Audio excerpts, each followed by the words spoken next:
What's going on, guys? It's Salvaje. So here's my Fortnite Save the World patch 7.20 overview. I don't usually do these videos, but patch 7.20 looks amazing for Save the World, and I wanted to make you guys, of course, a video so that, of course, you guys can check it out if you're in school or whatever.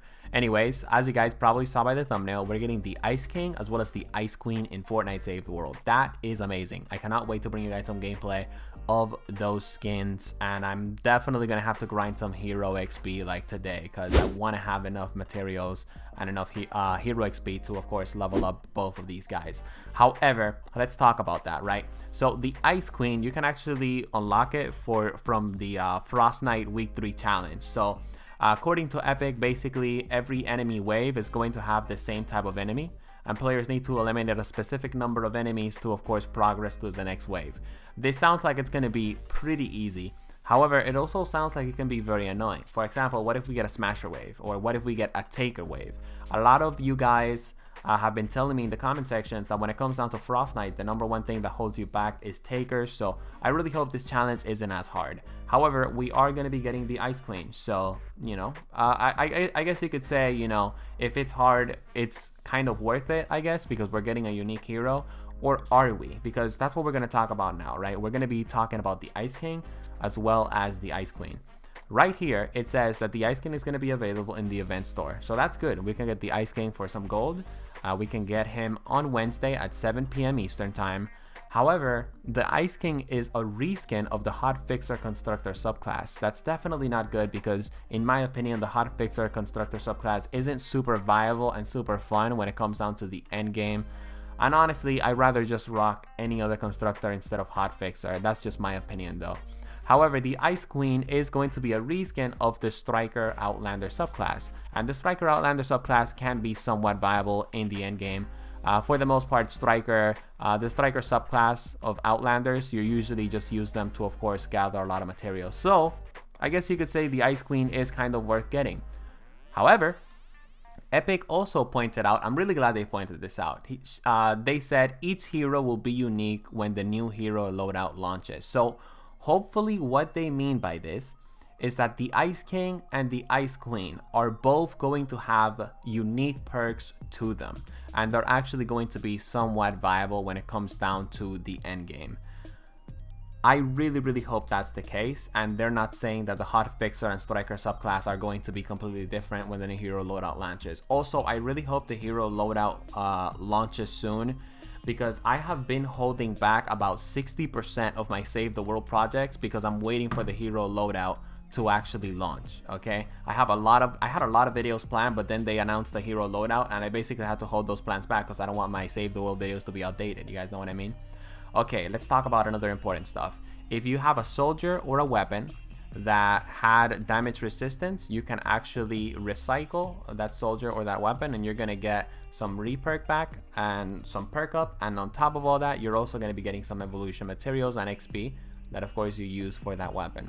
Let's talk about a change for Frostnite. Okay, they actually mention it over here. Yep, so it's gonna be right here. So they actually added a level 128 Frostnite zone for endgame players. So I'm guessing if you completed Twine Storm Shield Defense 6, you can only do a level 128 Frostnite.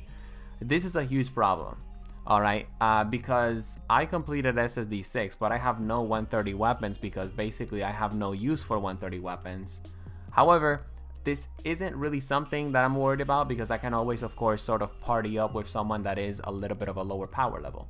Another thing that they pointed out is that if you complete a total of 30 waves in total when it comes down to the level 128 Frostnite, you are going to be, of course, receiving a banner, and I'm definitely looking forward to that. Okay, I really like you know, the fact that we're getting a cool banner for completing 30 waves in the 128 Frostnite. However, I'm not gonna lie, I hope that that banner is very cool looking, because quite honestly, I don't really give a shit about this banner. I didn't give a shit about last week's banner, even though it was like really hard to get. I just don't care about banners in general because honestly, all of them are pretty lame if you ask me.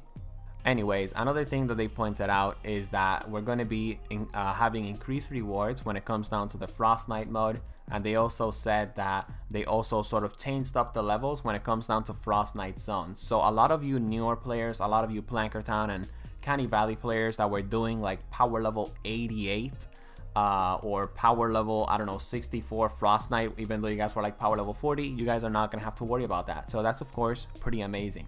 And I guess Save the World has definitely been listening to us.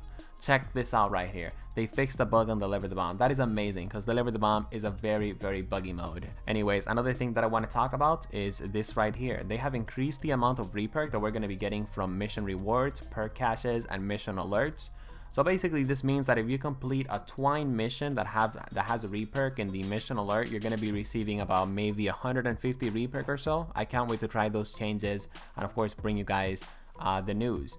Another news that I'm really excited about on 7.20 is this one right here. Reduce Re-Perk cost for changing non-elemental perks by 40%.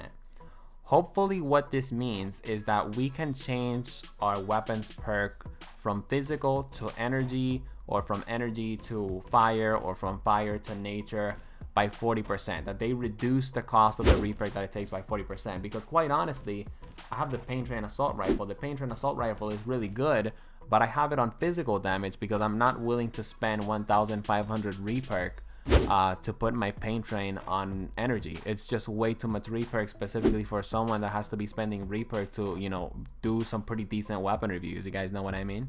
But anyways, that's pretty much it when it comes down to patch 7.20 of Save the World. I hope you guys enjoyed the video, and remember, use my supporter creator code Salvaje. That really helps me out a lot. See you guys in the next one. Peace.